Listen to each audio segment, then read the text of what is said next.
어제 우리가 그 교육관 입구 수리를 좀 작업을 했습니다. 들어가는 입구에 천정과 벽면의 수리 작업을 어제 거의 오후까지, 오후 늦게까지 했는데요. 애써 주신 우리 김두경 집사님, 또 우리 장로님들 두 분 아주 오후 늦게까지 수고 많으셨습니다. 또 김세중 집사님, 서정학 집사님 감사드리고요. 또 맛있는 점심을 준비해 주신 김창훈 권사님과 또 임임선 집사님께도 다시 한번 감사드리고 싶습니다. 우리가 기쁨에 대한 이야기들을 지금 이렇게 나누어 가고 있는데요. 어떤 사람이라도 항상 기쁨 속에 살아가는 사람은 없습니다. 언제나 매일매일이 즐겁고 기쁜 사람이 있다면 저는 그런 사람 한번 만나보고 싶습니다. 그런 분들은 거의 없다고 봐야겠죠. 늘 즐거움과 기쁨 속에 살아가는 그런 사람이 있다면 그런 사람은 정말 특이한 사람일 겁니다. 우리는 또 살아가면서 넘어지지 않는 사람도 없습니다. 많은 사람들은 다 넘어지고 삽니다. 근데 문제는요, 넘어졌다가 일어나지 못하거나 아니면 일어나는데 힘드는 사람이 있다면 반면에 넘어진 자리에서 바로 일어나는 사람도 있겠죠. 그래서 이렇게 말할 수 있습니다. 정말 우리가 건강한 그리스도인으로 산다는 것은 때로는 기쁘지 않을 수 있지만 그럼에도 불구하고 기쁨을 지향하며 사는 것이고, 때때로는 삶의 길에서 넘어지기도 하지만 그러나 곧바로 일어나서 다시 가던 길을 가는 사람이다. 그런 사람이 건강한 사람이라고 얘기할 수 있죠. 요즘 그런 말을 가리켜서 회복 탄력성, 그렇게 말해요. 회복 탄력성. 넘어질 수 있어요. 마음이 슬프고 우울할 때도 있어요. 그러나 거기에 붙잡혀 있거나 거기 파묻혀 있지 않고 곧 다시 기쁨을 회복하고 곧 다시 일어나서 걸어가고, 그게 바로 건강한 사람의 모습이다 하는 것을 우리가 기억해야겠습니다. 우리가 존경하는 신앙의 위인들도 항상 즐겁고 기쁜 날들을 살아갔던 것은 아닙니다. 우리가 시편을 읽어보면 그런 것들을 잘 알 수 있는데요.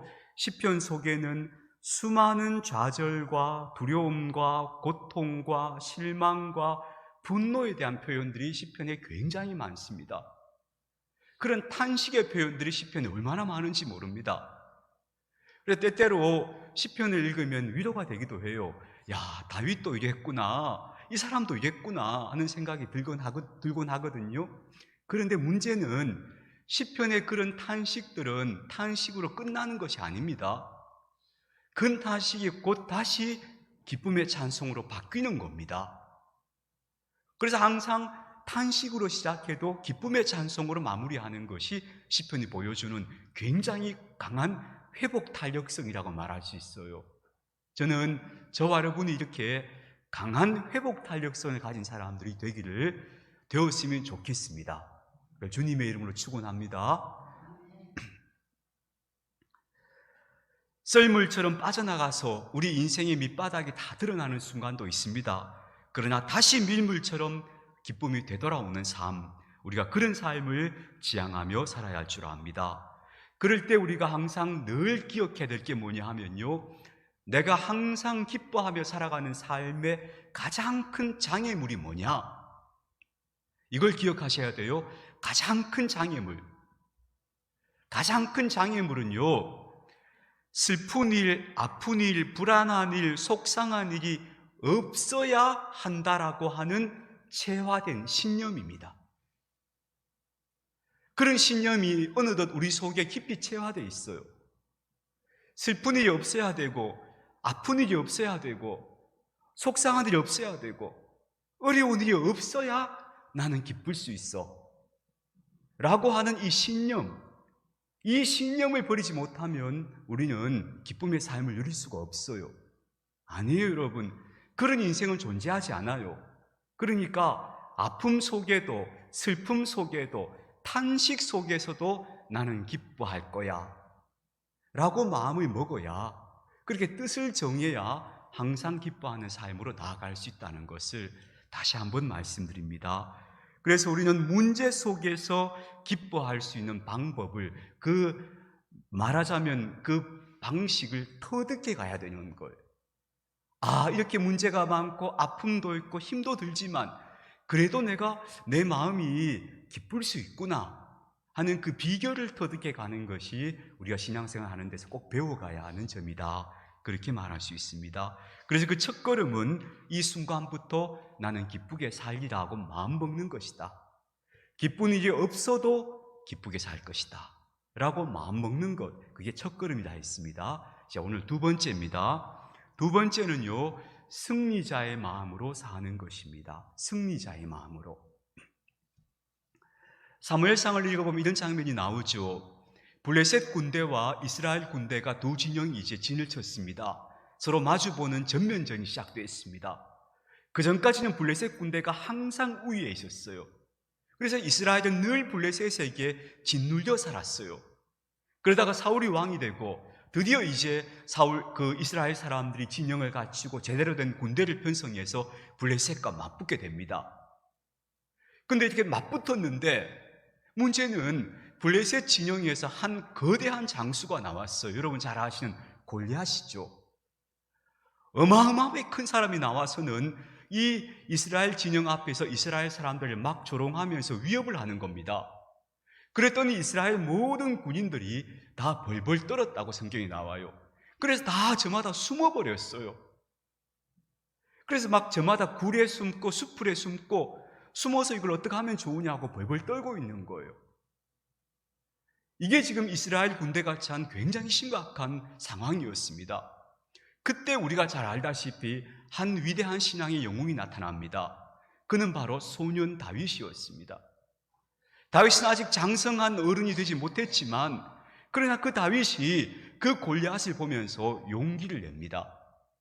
저 하나님을 모독하는 자를 내가 하나님의 이름으로 싸워서 이길 것이다. 그리고는 나한테 맡겨주시오. 그리고 그 골리앗을 향해서 이 돌팔매가 이게 무기거든요. 이걸 들고 골리앗 앞으로 나아가게 되지요. 결국 결과가 어떻게 됩니까? 다윗의 돌팔매에 그 거인 골리앗이 쓰러지게 됩니다. 이스라엘 민족들이 그렇게 두려워했던 골리앗이 그 자리에 넘어지는 거예요. 그래서 이스라엘의 대승리가 되는 그런 사건으로 마무리가 되죠. 거기 보시면 우리가 두 가지 마음을 볼 수 있어요. 거인 골리앗을 보면서 두려워 떨면서 숨어버린 사람들, 그 사람들의 마음을 패배자의 마음이라고 정의할 수 있습니다. 그렇다면 그래 좋아, 내가 저 골리앗과 싸울 거야. 승패는 하나님께 달린 거야. 내가 질 수도 있겠지. 그러나 나는 하나님께 맡기고 저 골리앗하고 한번 싸워볼 거야 하고 앞으로 걸어간 다윗의 마음은 승리자의 마음인 거예요. 여러분, 우리가 이 마음을 가져야 돼요. 이 마음을 가져야 우리가 이 땅을 사는 동안에 항상 기쁨의 삶을 살아 누릴 수 있습니다. 이렇게 표현할 수 있습니다. 혹시라도 어려운 일이 생기거나 걱정스러운 일이 다가오면 어떡할까 하면서 늘 조마조마한 마음, 불안한 마음, 아이고 하나님 그저 아무 일도 없게 해주세요. 지금처럼만 그저 조용히 살게 해주세요. 이렇게 살아가는 마음은 이미 패배자의 마음입니다. 그런 인생은 이 땅에 존재하지도 않을 뿐더러 그런 마음을 가지고 있는 사람일수록 점점 마음이 약해집니다. 그래서 작은 어려움만 닥쳐도 그런 사람들은 넘어질 수밖에 없어요. 그렇다면 승리자의 마음은 어떤 마음인가 하면요, 그래 어떤 일이 다가오더라도 나는 맞설 거야, 견뎌볼 거야. 그래서 결국은 이것들이 다 지나갈 거야. 오늘 우리가 찬양했잖아요. 믿음의 눈을 들어서 주를 보리라. 이 모든 것이 다 지나갈 거야. 그 마음으로 걸어가는 사람, 그 사람이 이미 승리자의 마음을 갖고 있는 사람이에요. 그런 승리자의 마음을 갖고 있어야 우리가 이 땅에서 진짜 승리자로 삽니다. 물론 그렇다고 해서 우리가 이 마음을 품고 있다고 해서 항상 우리가 하는 모든 일이 다 잘 된다는 건 아닙니다. 내가 이런 용감한 마음을 품고 용기를 내 걸어가도 때때로는 내가 하는 일이 잘 안 될 수도 있지요. 실패할 수도 있습니다. 괜찮습니다. 그러면 어떻게 하면 됩니까? 다시 또 해보지 뭐. 이러면 되는 겁니다. 내가 이렇게 해서 실패했으면 다른 쪽으로 한번 시도해보지 뭐. 오늘 안 되면 내일 해보지 뭐. 그러면서 자기 인생의 문제들 앞에서 두려워하는 마음이 아니고 맞서는 마음으로 걸어가는 것, 이게 바로 승리자의 마음이고, 이런 마음을 가지고 걸어가야 우리가 기쁨의 삶을 살게 됩니다. 그러나 전전긍긍하면서 혹시라도 어려운 일이 생기면 어떡하나, 그저 아무 일도 없어야 될 텐데, 이런 마음으로 살면 우리는 결코 기쁨에 도달할 수 없습니다. 계속 불안 속에서, 염려 속에서 살아가는 작은, 너무나 나약한 영혼으로 살게 되는 겁니다. 그래서 나는 무엇이든지 그저 내게 주어지는 삶, 하나님께서 허락하신 삶에 맞선다, 그리고 지나간다, 그리고 부딪혀본다, 최선을 다해본다, 그리고 안 되면 내일 또 하면 되지, 이런 마음으로 산다 하고 용기를 내어서 승리자의 마음을 갖는 것, 그것이 바로 기쁨의 삶을 누릴 수 있는 중요한 조건이 됩니다. 어떤 목사님께서 아주 어려운 일이 있어서 몹시 좌절하고 있었대요. 몹시 마음이 좌절이 되어서 이렇게 사람이 막 푹 죽은 거예요, 마음이. 그때 친구가 와서 이 목사님에게 이렇게 물었다고 해요. 자네 지금까지 여태까지 인생의 싸움에서 진 적이 있었나? 이렇게 물었대요. 그때 그 질문을 딱 듣는 순간 이 목사님이 깨달았다는 거예요. 뭘 깨달았는가 하면, 내가 지금까지 참 힘들고 어려운 시간들이 많았지만, 그러나 그런 시간들이 다 지나갔고 나는 여전히 여기에 서 있다, 이 사실을 깨닫고 나니까 이런 대답을 하게 되었대요. 그러고 보니까 내가 한 번도 진 적이 없네? 그렇게 대답했대요. 그러고 보니까 내가 한 번도 진 적이 없어. 근데 내가 왜 질까봐, 무너질까봐 두려워하고 있는 거지? 그렇게 생각하면서 다시 일어섰다고 해요. 여러분, 우리는 결코 지지 않습니다. 물론 힘든 길을 걸어갈 수는 있겠죠. 그러나 결국은 통과해낼 겁니다. 오늘 예수님께서 요한복음 16장 33절에서 이렇게 말씀하셔요. 볼지어다 내가 이미 세상을 이겼다고 말씀하셔요. 그런데 예수님께서 지금 이겼다고 선포하는 이 순간이 예수님이 부활하시고 나서 이렇게 말씀하시는 거 아니에요. 십자가를 지기 전에 하시는 말씀이에요. 십자가 지러 가셔야 되는데 십자가 지기 전에 예수님께서 이미 내가 이겼다고 선언하고 계시는 거예요. 당신은 이미 승리자의 마음을 갖고 계시는 거예요. 나는 지지 않아. 그 십자가의 고통이 몹시 고통스럽고 힘든 과정이 되겠지만 결국 난 이길 거야. 승리자의 마음을 갖고 걸어가시는 거예요. 그러면서 그 후에 내가 다시 너희들을 만나게 될 때 너희들에게도 그런 기쁨이 충만할 것이야. 그래, 너희들은 그 기쁨을 빼앗을 사람이 없을 거야. 그렇게 말씀하시는 거예요. 제자들에게도 그런 마음 갖기를 원하시는 거죠. 여러분, 우리는 결코 인생의 패배자가 되지 않습니다. 하나님은 우리를 반드시 인생의 승리자로 만드십니다. 마지막에 모든 것이 합력해서 선이 되는 자리에 우리를 세우실 겁니다. 그러니까 나는 그래 부딪혀 볼 거야. 이게 다 지나갈 거야. 그리고 나는 승리자로 남을 거야 하는 사실을 반드시 여러분 마음속에 딱 새겨 넣으시기를 바랍니다. 그렇게 걸어갈 때 우리가 기쁨을 누리는 삶으로 살아갈 수 있게 됩니다. 어려움이 없기를 바라지 말고 어려움의 파도를 넘어갈 것을 기대합시다. 그래서 꿋꿋하게 지나갑시다. 그렇다면 우리는 결국 승리하게 될 겁니다. 그래서 사도 바울은 이렇게 이야기해요. 우리가 나중에 죽음의 권세까지도 우린 이길 거야. 예수님께서 죽음의 권세를 이긴 것처럼 우리도 그 죽음의 권세까지도 다 이기게 될 거야 라고 얘기합니다. 고난이 없기를 바라는 마음은 패배자의 마음이고 그런 마음은 점점 사람을 약하게 만들지만, 그러나 내가 이 모든 것이 지나갈 거니까 나는 맞서서 앞으로 나갈 거야, 이 마음은 우리를 점점 담대하게 만들어요. 그래서 어떤 경우에서라도 웃을 수 있고 기쁨을 유지할 수 있는 힘을 우리 내면에 길러주게 될 겁니다. 그래서 승리자의 마음으로 산다 하는 것 꼭 기억해 주시기를 바랍니다. 그리고 세 번째로 한 가지만 오늘 더 말씀드리고 싶은데요, 매일 선택하는 겁니다. 제가 몽골 초원에 다녀온 이야기를 한번 해드린 적이 있죠. 몽골에 단기 선교를 갔더니 몽골 여러분 TV 같은 데 보시면 이렇게 여행 간 사람들 몽골 초원 보여줄 때 되게 아름다운 드넓은 초원을 보여주잖아요. 근데 정말 가보면 아름다워요. 저희가 머물고 있던 마을에서 그 마을이 이렇게 조그만하면 몇 가구가 있으면 그 바깥에 이제 다 초원이거든요. 그 초원에는 다 소와 양과 말들이 그 가축들을 다 이렇게 풀어 키우는 거예요. 그래서 어느 날 아침에 제가 그 머물던 마을에서 벗어나서 아침에 이렇게 이슬이 막 아직도 내려 있을 때 그때 나가서 그 초원을 좀 걸어봤어요. 나가보니까 막 드넓은 초원 풀밭인데 너무 아름다운 거예요. 특히 멀리서 보니까 몰랐는데 가까이 가보니까 발밑에 예쁜 꽃들이, 사실 이름을 모르겠어요. 이름도 모르는 꽃들이 막 밭에 막 뭐라 하죠, 이걸 카펫을 깔아놓은 것처럼 꽃들이 형형색색으로 막 발밑에 쫙 피어 있는 거예요. 거기서는 꽃이 이렇게 크게 안 자라요. 다 발밑에 밟힐 정도로 자라요, 꽃들이. 그렇게 막 형형색색의 꽃들이 쫙 깔려서 너무너무 아름다운 거예요.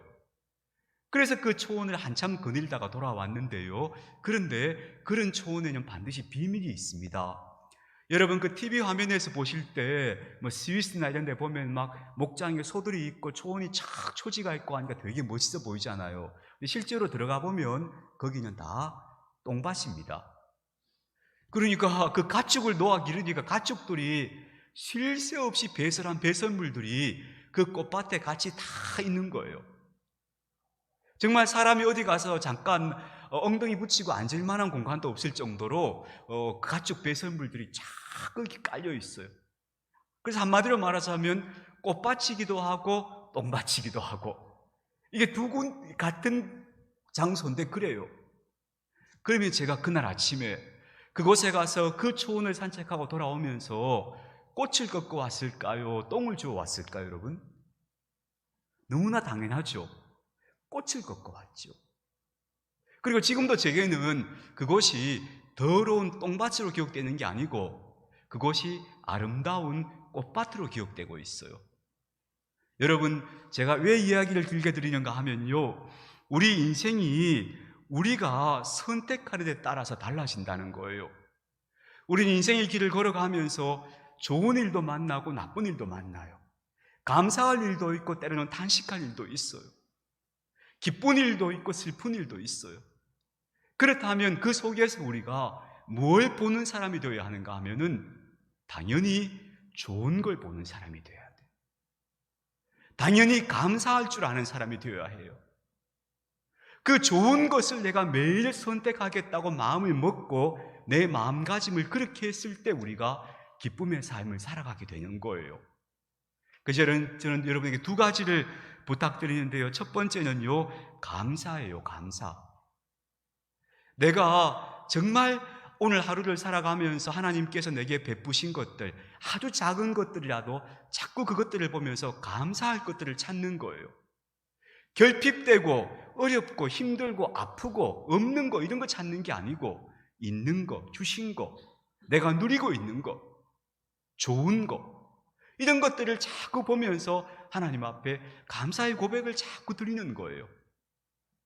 그리고 두 번째는요, 소망을 갖는 거예요. 어떤 소망인가 하면은 괜찮아. 하나님께서 하늘에 계시니까, 이 세상의 주인 되신 하나님께서 선한 뜻으로 운행하고 계시니까 모든 일은 다 잘 될 거야. 괜찮아, 잘 될 거야. 이 소망을 자꾸 자기 자신에게 불어넣는 거예요. 그래서 이 감사와 소망이 우리 삶 속에서 매일 선택되어져야 해요. 꽃밭이기도 하고 똥밭이기도 한 곳에서 똥을 보는 게 아니고 꽃을 봐야 되는 거예요.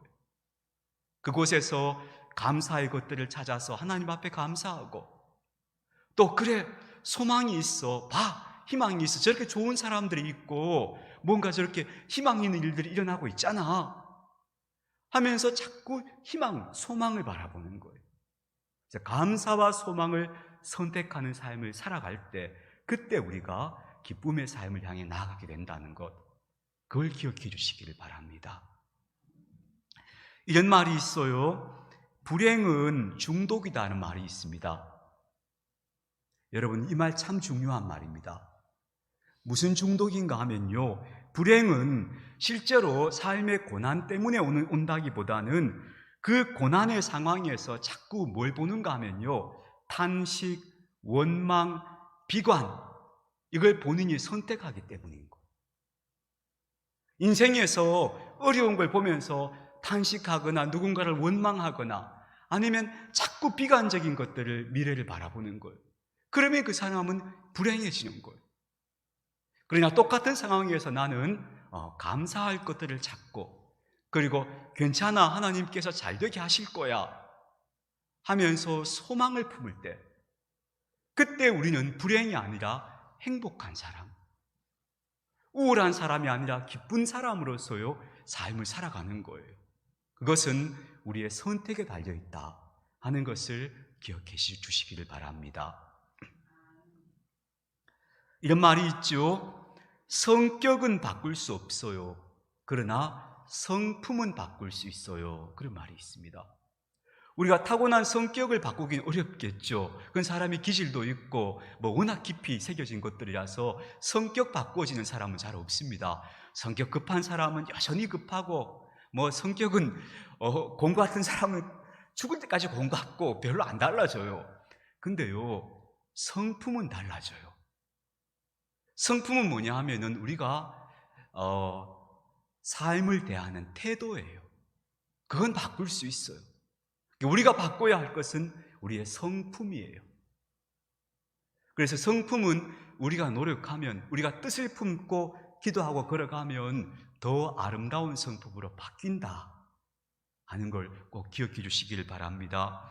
셰익스피어가 이런 이야기를 했다고 해요. 햄릿에 나오는 이야기인데요, 제가 한 번 더 이 말씀 읽어드릴게요. 세상에는 나쁜 일도 좋은 일도 없다. 단지 생각이 그렇게 만들 뿐이다. 마음은 제자리에 머물러 있는데 때로는 지옥을 천국으로 바꾸고 때로는 천국을 지옥으로도 만든다. 그렇게 이야기했습니다. 사랑하는 교우 여러분, 항상 기뻐하라는 말씀에 순종하는 길은 첫 번째, 뜻을 정하는 겁니다. 그래, 기쁘게 살자, 오늘 이 순간부터. 두 번째, 나는 승리자의 마음으로 살 거야. 두려워하는 패배자의 마음으로 살지 않을 거야. 세 번째, 감사와 소망을 선택할 거야. 이 세 가지를 기억하면서 걸어가신다면 우리의 삶은 점점 더 기쁨의 영토가 넓어져 갈 겁니다. 그렇게 올 한 해 우리의 삶을 기쁨의 삶으로 일궈갈 수 있는 그런 저와 여러분들이 다 되었으면 좋겠습니다. 아버지 하나님, 감사합니다. 저희들에게 기쁨의 삶에 대해서 말씀해 주셔서 감사합니다. 항상 기뻐하라 하셨사오니 주님, 저희들이 주님 말씀에 순종하게 해주십시오. 기뻐하고자 하는 사람들이 되게 해주십시오. 기쁜 일이 있어야 기뻐하지 라고 말하는 무기력하고 나약한 사람 되지 말게 하시고, 기쁜 일이 없어도 하나님이 기뻐하라 하셨으니 나는 기쁘게 살 거야, 그렇게 순종하는 사람들 되게 해주십시오. 그리고 어떤 경우에도 다 지나갈 거야, 나는 견뎌낼 거야, 승리자가 될 거야, 마음 단단히 먹게 하시고, 그리고 항상 감사할 것들을 찾고 소망의 생각들을 스스로에게 불어넣으면서 기쁨의 삶을 일궈갈 수 있는 저희들 되게 해주십시오. 주님, 우리가 이 땅에서 선행을 통해서 빛을 드러내는 것도 아름답지만 우리의 삶의 모습이, 또 우리의 표정이 기쁨으로 물들어 있는 것을 보는 것도, 세상에 보여주는 것도 아름다운 복음 증거인 줄 믿습니다. 우리 갈빗동산에 속한 모든 사랑하는 식구들이 기쁨에 물든 삶을 사는 사람들 되게 하여 주시옵소서. 우리 주 예수님의 이름으로 기도드립니다. 아멘.